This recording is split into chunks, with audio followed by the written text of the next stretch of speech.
Hablando de globalización, globalismo y el Estado profundo.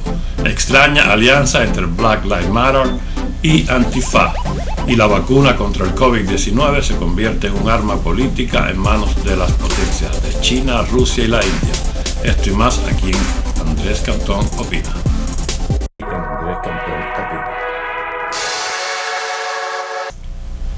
Hola mis amigos, bienvenidos una vez más al programa Andrés Cantón Opina.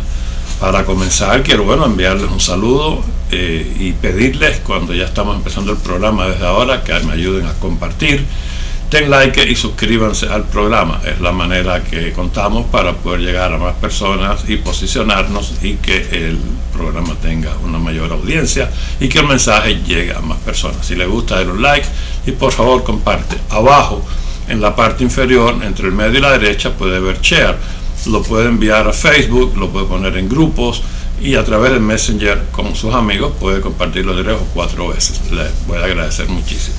Les había prometido en el programa anterior que íbamos a hablar un poquito del Estado profundo y quise incluir globalismo y globalización, porque aunque aparentemente son cosas diferentes, vamos a darnos cuenta cómo al final, siendo aún globalismo y globalización diferentes entre sí y aparentar que no tienen nada que ver con el Estado profundo, el llamado Deep State, al final todo se arma en un paquete.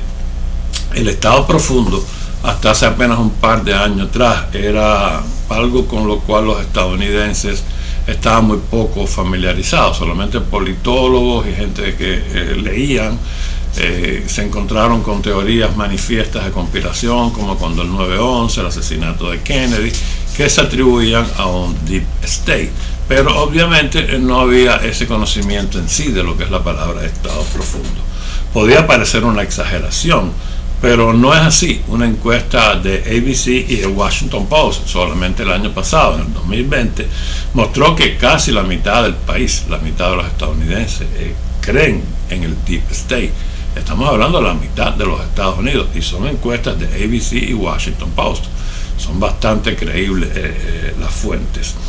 El Deep State, ¿cómo se define? Hay muchas maneras e interpretaciones del Estado profundo.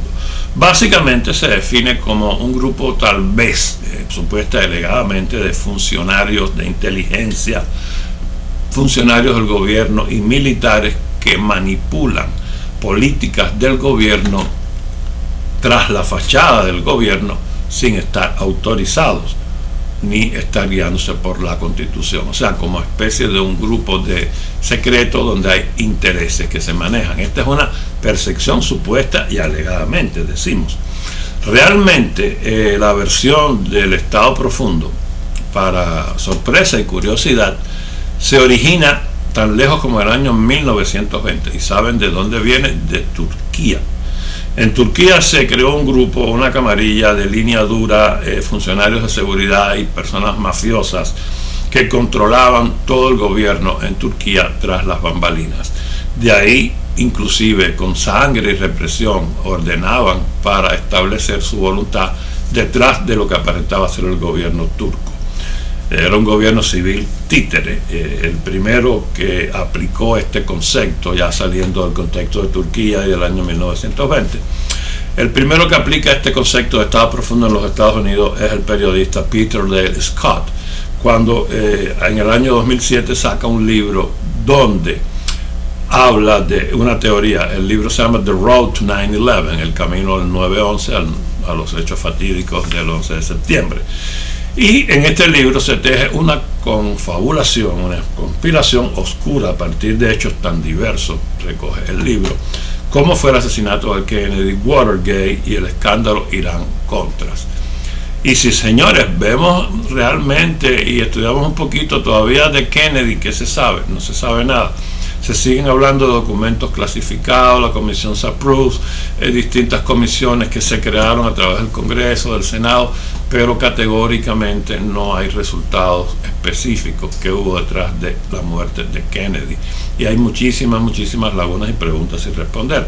En base a esto, al igual que con los sucesos del 9/11, los dramáticos atentados terroristas de los dos aviones contra las torres del World Trade Center, un avión que supuestamente entró en el Pentágono y no quedaron restos del avión, ni marcas del avión, todo esto da lugar pues precisamente a sustentar este tipo de teorías. Ya lo decimos que ocurrió, primera vez salió al aire, en The Road to 9/11 del periodista Peter Dale Scott, que era un académico, por cierto, que era un académico de izquierda en una universidad, la Universidad Principal de California.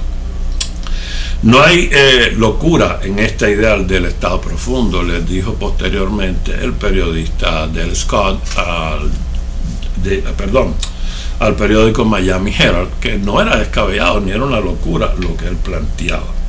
Inclusive fuera del gobierno se podían estar estableciendo políticas, pautas a seguir sin tomar en cuenta la voluntad de los electores. Fue como finalizó el señor Dale Scott su entrevista con Miami Herald. Resulta que al menos un presidente que se haya sido reconocido como tal, un presidente de los Estados Unidos, ya había hecho mención del Estado profundo, y fue el presidente Eisenhower, cuando en 1961 literalmente Eisenhower dijo, y esto sucedió 4 décadas, 40 años antes del libro del periodista Scott.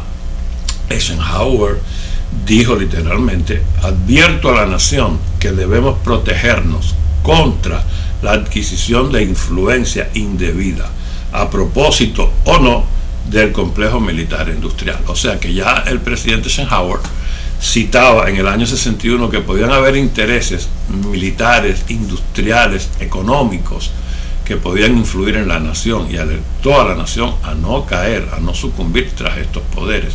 Esta es la primera referencia que se puede escuchar por un presidente. Fue Eisenhower, y tan lejos como en el año 61, y valga la salvedad, repito, 4 décadas, 40, antes que saliera el libro de Dale Scott. Eisenhower no usó la frase exactamente Estado profundo, pero en lo fundamental lo dio a entender que era un Estado profundo, porque eran fuerzas más allá del gobierno que intentaban controlar la economía y el aspecto de seguridad nacional e internacional de los Estados Unidos. Esta salvedad, esta acotación la hizo Joseph Husinski, un politólogo de la Universidad de Miami. Esto del Estado profundo, dijo Husinski, es una teoría que existe desde hace mucho tiempo. Tal vez los estadounidenses hubieran rechazado todo esto, pero a principio esta idea del Deep State.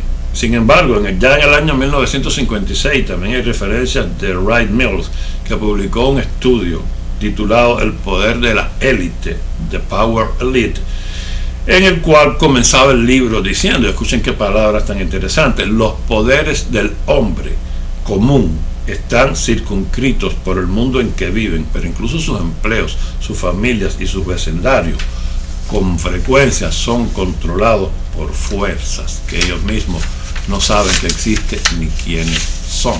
Esto es una referencia de 1956. O sea que vamos uniendo. Ya hay libros, hay versiones desde el año en Turquía, que se hace la primera referencia al Deep State. Eisenhower en el 61, en el 56 este señor, en el 71 este otro periodista académico de izquierda de una universidad de California. El argumento de Mills sobre el Deep State era que el país puede que en realidad estuviera gobernado por una red interconectada. Y aquí viene algo bien interesante, escuchen, de individuos de familia, de élite, que fueron a las mismas escuelas y universidades y se unieron en sociedades secretas y club, pertenecen a las mismas juntas directivas y con frecuencia se casan entre familias, entre miembros de estas familias. Esta teoría fue desestimada inmediatamente que salió por periodistas respetables, entre ellos el New York Post y New York Times y Review, pero lo calificaron tal vez como una caricatura. Inclusive la revista Time usó el término palabrería sociológica. Pero antes de seguir, yo quiero hacer una salvedad.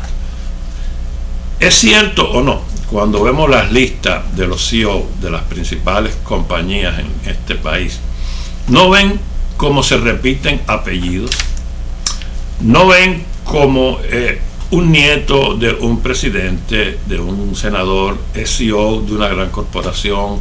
¿No ven cómo X está casado con y X y Y son descendientes a su vez de familias que ya están en la política, que provinieron de las universidades de élite? Este tipo de matrimonio es muy frecuente encontrarlo en las grandes familias de tradiciones políticas. Vemos, por ejemplo, que hay una nieta de un vicepresidente que es senadora. Vemos como una ejecutiva de la Coca-Cola es sobrina del ocupante de la Casa Blanca. Si pasamos una lista y empezamos a hacer research, nos vamos a dar cuenta que realmente sí existen muchísimos nombres relacionados entre sí de un grupo élite de familias que provienen de las mismas universidades élite, que se casan entre ellos y terminan dirigiendo grandes corporaciones y estando en posiciones clave en la política. Esto es un punto que cabe señalar como curioso en esta interacción, esta interpolarización de la cual nos habla este periodista. Les dije que ya cuando surge esta teoría, New York Times y Books Review la califica de absurda, la revista Time dijo que era palabrería psicológica, pero sin embargo, unos cuantos años después, ya la mayoría de las universidades empiezan en sus centros de ciencias políticas a indicarle a los alumnos como referencia el libro de Mills. La influencia de este libro se extiende más allá de Estados Unidos. ¿Saben quién fue un fanático lector de esta teoría y del libro de Mills, donde se habla del Estado profundo? Fidel Castro, el dictador sanguinario de Cuba.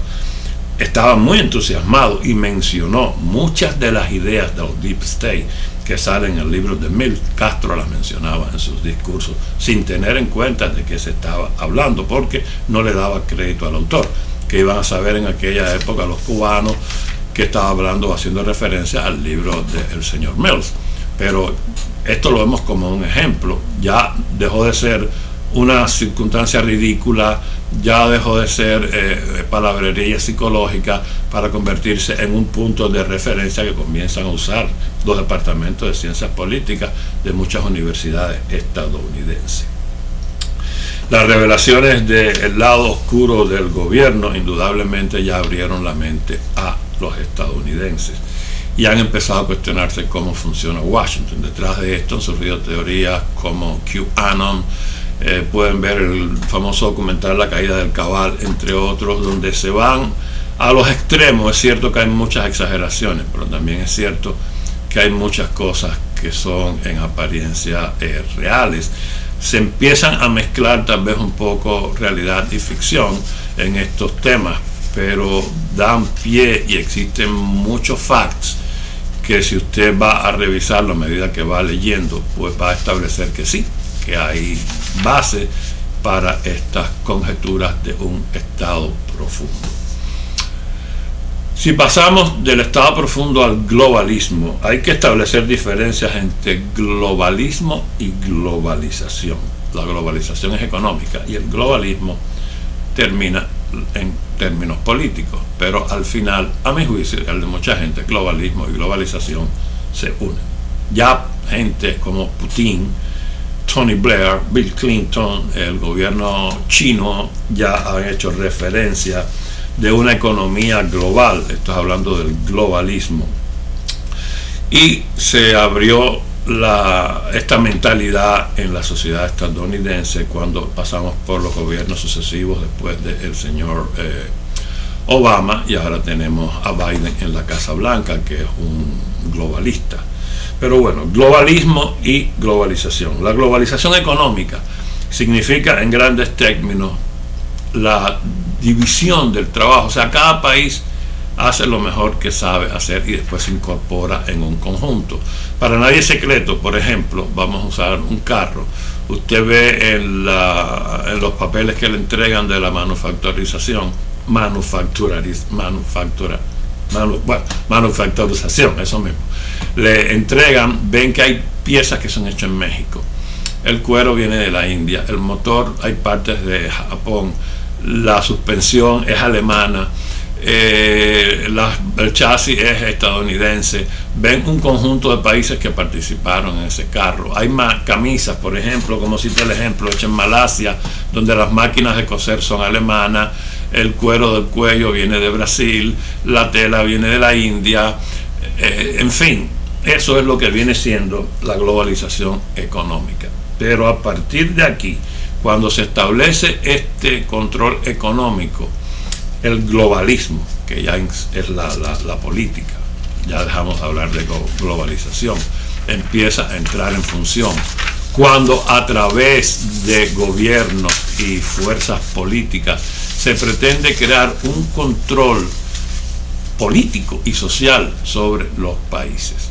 Un ejemplo muy sencillo que se puede usar como referencia, aunque no quiere decir exactamente, pero lo tenemos en la Unión Europea. Por eso Inglaterra salió huyendo a través del Brexit. ¿Qué es la Unión Europea? La Unión Europea es un conjunto de países que se rigen por un parlamento único. Esto es lo que podemos llamar la globalización. Un parlamento único que rige a casi toda Europa. La ambición es crear que Europa se convierta en un país. Tienen un solo parlamento, tienen una moneda única que es el euro, y todos los países se tienen que regir por las pólizas que emanan del Parlamento Europeo y de la Unión Europea. O sea, aquí tenemos una muestra de lo que se puede traducir como globalización. Esto además es utilizado por países con gran influencia para establecer sus políticas y sus pólizas. Generalmente terminan siendo dictatoriales, tal vez sería una palabra un poco fuerte, pero sí pretenden establecer el control manifiesto a través de políticas que emergen de un grupo de personas y de líderes.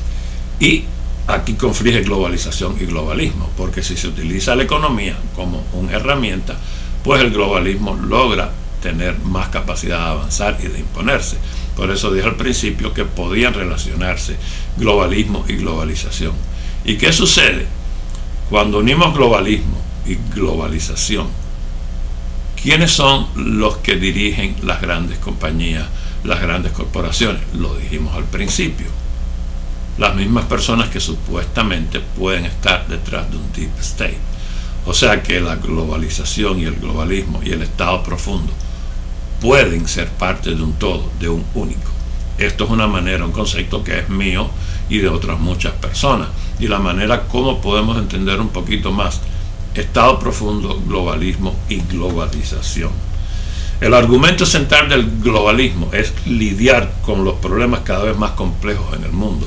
O sea, quieren establecer una pauta única para lidiar con los mismos problemas. Para nadie es secreto que hay problemas que son comunes en el mundo entero: hambre, analfabetismo, falta de empleo, problemas de salud, es cierto, pero se establece una pauta que quieren controlar a través de una directriz, de una política única, establecer soluciones a estos problemas.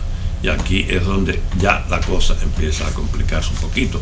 El presidente Trump siempre estuvo en desacuerdo con todo esto. América va primero, fue lo que dijo Trump. A la hora de solucionar un problema, lejos de encontrar una solución única que aplique para todo el mundo, lo cual no puede ser, porque cada país, aunque tenga los mismos problemas, tiene circunstancias sociales muy diferentes.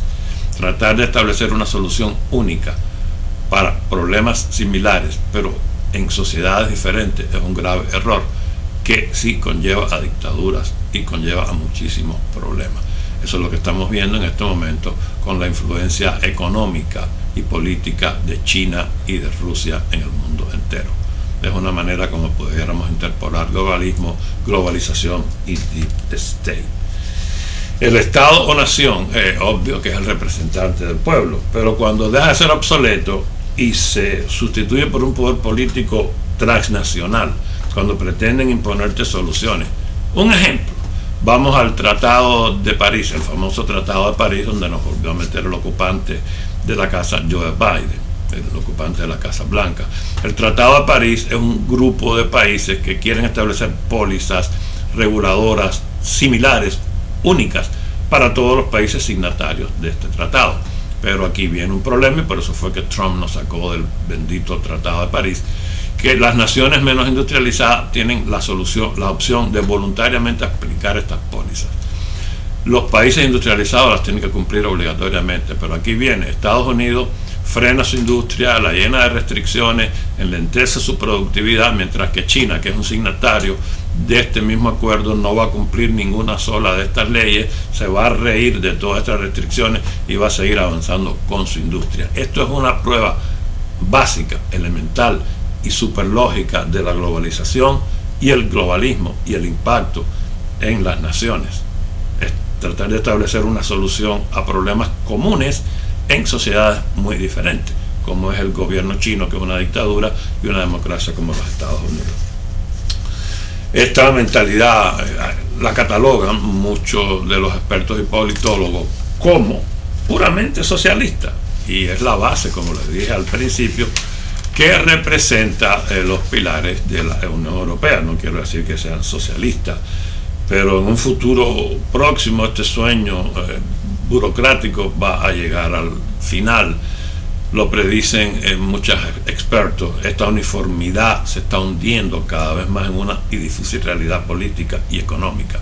En Europa, señores, los alemanes no son iguales a los polacos, ni los holandeses son iguales a los suecos, ni los italianos son iguales a los franceses, ni los españoles tampoco. O sea, imponer soluciones iguales y únicas para todos no conduce a nada. Esto se va a desmoronar como un terrón de azúcar. Estas palabras las usó el ministro inglés cuando a través de Brexit se salieron de la Unión Europea. Con Donald Trump en la presidencia, Estados Unidos puso distancia, puso bien polvorosa de todo lo que pudiera ser globalismo, pero lamentablemente el gobierno de Trump no llegó a ocupar su segundo periodo, y tenemos un presidente ahora que hereda todas estas pólizas globalistas de sus antecesores, Clinton y Obama. Ellos estamos enfrentando todo lo opuesto, por supuesto, a través de la influencia sobre todo del gobierno de Obama, que está representado en el gabinete del ocupante de la Casa Blanca, Joe Biden. O sea que Estados Unidos está de nuevo metida dentro del globalismo. Si hablamos de Deep State y globalismo, yo no quería dejar de mencionar al famoso Club Bilderberg. Este club es un club de multimillonarios políticos, es un club ultra secreto que se reúne anualmente en distintos países del mundo. Este club se discute muchísimo. Ellos hicieron su primera reunión en el año 1954 en los Países Bajos, de ahí sale el nombre de Bilderberg. En realidad se sabe muy poco. Hablar de lo que pasa en estas reuniones del Club Bilderberg es entrar en hipótesis. Se han escrito libros, eso sí. Hay un periodista, precisamente un libro que se llama así, Club Bilderberg, que menciona que él tiene informes de primera mano de gente que han estado en estas reuniones. Si es verdad o no es muy difícil de comprobar, pero estos señores que se reúnen en este club supuestamente forman parte de este estado profundo y del globalismo, porque en estas reuniones que se hacen todos los años en diferentes países se toman decisiones que supuestamente repercuten en el mundo entero, en todo el planeta. Todos los años hay una cumbre de esta organización. La parte más controversial, repito, es su secretismo, del cual se sabe muy poco. Aquí en Manhattan, ellos se reunieron una vez o dos, y hay un club que obviamente no voy a mencionar su nombre porque me podría traer problemas, pero cualquiera puede hacer una búsqueda, un research. Está en Manhattan, está muy cerca donde está Trump Tower, nada que ver con Trump, advierto. Si ustedes hacen la búsqueda de este club que lleva el nombre Habana, no voy a mencionar más. Este club es un club rarísimo porque es un club elitista de super lujo. Ustedes van a ver las fotos, son unas sillas de cuero preciosas con una vista aérea sobre Manhattan, y lo único que dice la referencia de este club, que lleva entre su nombre la palabra Habana, no voy a decir el nombre completo, lo pueden buscar, y está en Manhattan. Muy raro porque no hay dirección, no hay teléfono, y mencionan que es un club para degustar habanos y beber buen coñac. Aquí se reunió una vez la convención del grupo Lederberg y se reúnen miembros de esta sociedad muy frecuentemente, pero esto es todo supuesta y alegadamente. Este club está detrás de todo esto. Bueno, ahora cambiamos a algo que me ha llamado muchísimo la atención en las noticias. Espero que no les haya aburrido. Lo había prometido tocar el tema de globalismo, globalización y Estado profundo. Por favor, les ruego una vez más que compartan. Aparte de compartir, dejen un like y se suscriban al canal para cuando salgan programas nuevos, pues estén informados. Generalmente voy a hacer un pronóstico que quiero mantener un programa semanal entre lunes a martes. Me es muy difícil grabar yo solo, mi esposa me ayuda y honestamente si no fuera por ella este programa no lo puedo hacer, porque para llegar aquí hay luces, hay cámaras, hay que mover cosas. No grabo con un celular, estoy grabando con cámara. El proceso de edición me lleva horas. Trato de hacer lo mejor posible, aunque no soy un experto en esto, pero es un proceso que me lleva buscar la información. Cuando me siento aquí trato de traer cosas reales, hago el crossing reference para no decir cosas que sean mentiras, me lleva tiempo. Por lo tanto, mi meta es traer al menos un programa semanal que va a estar entre lunes y martes. Hoy estoy grabando domingo, esto dudo que saldrá en la madrugada y no lo voy a lanzar a YouTube hasta el lunes. Les ruego por favor una vez más que compartan, dejen like y se suscriban al canal. Les dije que iba a hablar de una noticia que me extrañó muchísimo y es una extraña alianza que se ha visto ahora entre Antifa y Black Lives Matter. La sede principal del sistema de escuelas públicas en Portland fue atacada, la incendiaron, fue un incendio intencional, ya fue probado por las autoridades en las primeras horas del sábado, o sea, ayer día 6 de marzo. El ataque en la policía de Portland, gracias a Dios, dijo que nadie resultó herido, pero el edificio fue vandalizado y varios vehículos propiedad del sistema de educación pública en Portland fueron incendiados y se destruyó un camión de reparto de alimentos junto a varias camionetas y vehículos de mantenimiento. Los funcionarios oficialmente no quisieron responsabilizar a nadie con el ataque y no se han hecho arrestos. Pero el periodista de Portland, estoy citando al periodista supuesta y alegadamente, no digo supuesta y alegadamente porque dudo de lo que es el periodista, pero si quiero salvaguardar que estoy diciendo lo que dijo Andy NGO, es un periodista de Portland que afirmó que él sí vio mensajes en graffiti que repetían un mismo lema que asocia a Black Lives Matter con Antifa y el símbolo anarquista con el cual rociaron todo el edificio y los vehículos que incendiaron. Todo lo que sobrevivió quedó marcado con el símbolo de Antifa y un nuevo mantra, un nuevo lema que vincula a Antifa con el Black Lives Matter. Supuesta y alegadamente estoy diciendo lo que dijo el periodista Andy NGO de Portland.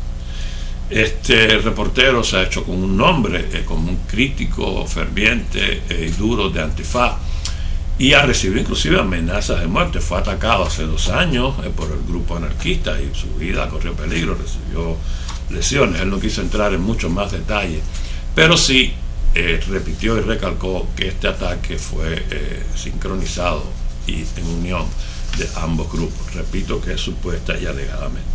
Fox News trató de comunicarse con el departamento de la oficina de policía de Portland para confirmar qué cierto era esta información de NGO, si había marcas de graffiti, si habían consignas y lemas de Black Lives Matter y Antifa, pero la policía se negó a comentar. Lo único que dijeron fue que se trató de un hecho criminal y que afortunadamente no hubo heridos ni lesionados. La superintendenta de las escuelas públicas en Portland, Guadalupe Guerrero, hizo una declaración el sábado confirmando esta información. Voy a hacer una breve pausa, les vuelvo a pedir y a recordar, compartan, suscríbanse y dejen un like.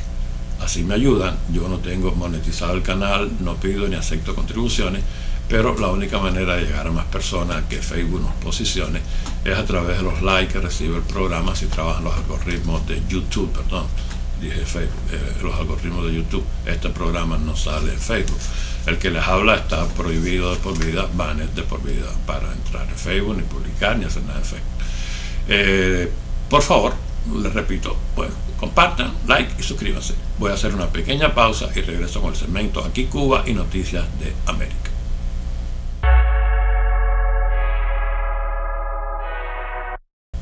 Bueno, ya estamos de regreso en Aquí Cuba y lo primero que quiero es mencionar el propio gobierno cubano. A partir de mañana, día 8, o sea, lunes día 8, no sé cuándo va a salir este programa, Pinar del Río queda aislado, totalmente isolado del resto del país. El Consejo de Defensa Provincial, CDP por sus siglas en español, decretó el cierre de la capital pinareña por tener una tasa de incidencia de COVID de 233.6 por cada 100.000 habitantes. Estos son reportes diarios. Entre las medidas tomadas está la eliminación de permisos para viajar intermunicipio hacia la ciudad cabecera de la provincia y solo se aceptará movilidad en casos de extrema urgencia, turnos médicos impostergables de personas que estén recibiendo diálisis o cosas así, o salidas al exterior de funcionarios. El presidente del CDP, Julio César Rodríguez Pimentel, informó a la prensa oficialista cubana que el Estado va a garantizar transportación únicamente a Pinar del Río a los trabajadores de la salud, los cuales se van a ver obligados a albergarse en casas de empleados o personas que le brinden alojamiento porque no hay hoteles. Noticias de Cuba como siempre no son buenas. En el territorio no van a haber más ventas de productos que no sean de primera necesidad. O sea, ¿qué cosa es primera necesidad en Cuba? Si en Cuba no hay absolutamente nada, si no se va a vender nada y se van a cerrar las bodegas y los supermercados. De contra que en Cuba hay hambre y necesidades, yo no sé qué va a pasar en Pinar del Río, no me lo quiero ni imaginar. Van a mantenerse solamente, como es lógico para la dictadura, los famosos mercados ideal que venden en las tarjeticas de dólares. Esto sí, porque le interesa coger los dólares. Esto es lo único, pero con un número muy limitado de clientes. Señores, aparte de este lío del coronavirus en Cuba, del cierre de Pinar del Río, hay cosas que me llaman mucho la atención y la voy a intercalar. Cuba tiene 5 vacunas. Abdala, qué sé yo cuánto, Soberana 1, Soberana 2, Soberana 3, tienen 5 vacunas. Tienen más vacunas que los Estados Unidos, tienen más vacunas que Rusia, que son potencias, tienen más vacunas que China. China tiene una vacuna, Rusia tiene Sputnik 5, Arabia Saudita tiene una vacuna, los Estados Unidos tienen 3, Pfizer, Moderna y Johnson & Johnson. Cuba tiene 5. Cuba dijo a través de su ministro de salud que iban a exportar, donar o vender vacunas a la India y a Surinam. Pero hay algo que me resulta muy curioso, que la India es un país exportador de vacunas. Entonces yo no entiendo cómo Cuba dice que le va a vender vacunas a la India si la India exporta vacunas y tiene su propia vacuna. Como todas las cosas de Cuba, aquí hay gatos encerrados, algo no me huele bien en esta componenda. ¿Cuál puede ser la trapisonda? Yo no sé. El Banco Central de Venezuela, saliéndonos ahora de Cuba, anunció que a partir del lunes 8 de marzo saldrán nuevos billetes de 200.000, de 500.000 y de 1.000.000 de bolívares. Oigan, billetes de 1.000.000. El salario promedio de un obrero venezolano es 1.200.000. O sea que usted le va a pagar el sueldo a un obrero venezolano con 2 billetes, uno de 1.000.000 y otro de 200.000. Este es uno de los esfuerzos más recientes de contrarrestar la inflación. Venezuela tiene una inflación, óiganlo bien, señores, la inflación en Venezuela es del 2.958%. Está entre las más altas tasas de inflación del mundo. Y esto no tiene índice de mejorar, sino de empeorar. Con el billete de mayor denominación que tiene Venezuela en este momento, ustedes saben que pueden comprar 53 centavos de $1. El billete más alto es de 1.000.000. Imagínense dónde está la economía venezolana. Un país que era próspero, un país que tenía problemas, pero que estaba a la vanguardia entre los países de América Latina. Yo viví, trabajé en Venezuela y digo lo que estoy diciendo por conocimiento propio. Venezuela era un país único, era un país maravilloso, un país industrializado, próspero, con problemas que nadie puede negar, pero la solución no era esta, señores. destruyeron a Venezuela, la llenaron de hambre, de miseria, dictadura y represión. Una segunda Cuba. Por eso alguna gente irónicamente dicen Cubazuela. Y es trágico, pero es cierto, destruyeron a Venezuela y miren cómo están los índices inflacionarios. Esto es una pequeña pauta, una muestra. El juego político de las vacunas fue algo que mencioné al principio del programa y lo intercalo aquí en este segmento de Cuba porque estoy hablando de Venezuela y también ahora voy a hablar de Nicaragua, que está recibiendo la vacuna de Rusia, la Sputnik 5, la Sputnik 5. Y mencioné que se está usando la vacuna como herramienta política y de influencia. Esto no es mío, esta frase esta definición la usó BBC, pero me puse a analizar y es cierto. Países tan poderosos como regreso China, al punto que había tomado, que es la influencia económica y política que quieren ejercer algunos países, como es el caso de China, Rusia y la India. No menciono tanto a Arabia Saudita, aunque Arabia Saudita está exportando. Arabia Saudita no creo que honestamente necesiten ejercer influencia en nadie, porque para nadie es secreto que los países saudíes viven de su petróleo, son multimillonarios y tienen cero problemas. Ellos importan mano de obra porque en estos Emiratos nadie trabaja. Pero sí sabemos las rivalidades que existen entre China, la India y Rusia por el control político y el control económico, la influencia económica. Rusia, por ejemplo, está enviando sus vacunas a Venezuela. Maduro ya salió poniéndose la Sputnik 5.